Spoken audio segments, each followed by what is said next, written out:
العراق هیچی پێکرێ بەسەلەن لە دووەم ڕۆژی هێرشەکانە ئەمێرشانە ئەکسەر مەسەلەن دەنگی لێ بەرز بووەوە حکوومەت ئەڵێ ئاسمانی من بەکارمێنن و پاش سێم ڕۆژ و چوارەم ڕۆژ لە هەندێک شوێن وەکو سیستەمی بەرگری و کۆمەڵێ ئەسلحەی جەنگی جێگیر کرد.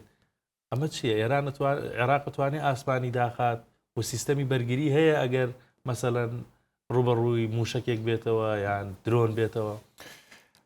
بەرەو درۆن بەڵێ ئیمکانیەتی هەیە. باش هەنێ مەنزوماتی سەواریخی هەیە بۆ نمونە لە کەرکووک درۆنێکیان خستە خوارەوە تورکی بوو، بەڵام ئەو موشەکانە ئەو دیفاعجەوەیە ئەوە بۆ نەوی بەکاردێتن، مەسافاتی کورد بەکاردێتن.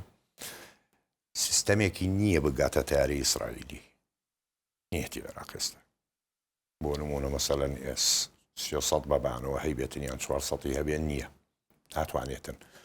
دوایەوە مەسەلەن عێراق کۆمەڵەتیاری F-16 هەیە، هەرچەندی هەرە باشەکەی بلۆک 50-52 لەوە پێشکەوتوتی چی بکات؟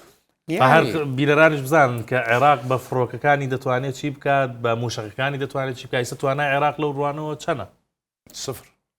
سفرە. بەڵێ، ینی F-16 عێراق بلۆک هەرە باشەکەی 3-4 دانەیە بلۆک 50-52 چیەکە بەرامبەر بە سۆفا و ڤایبەر F-16 ئەوان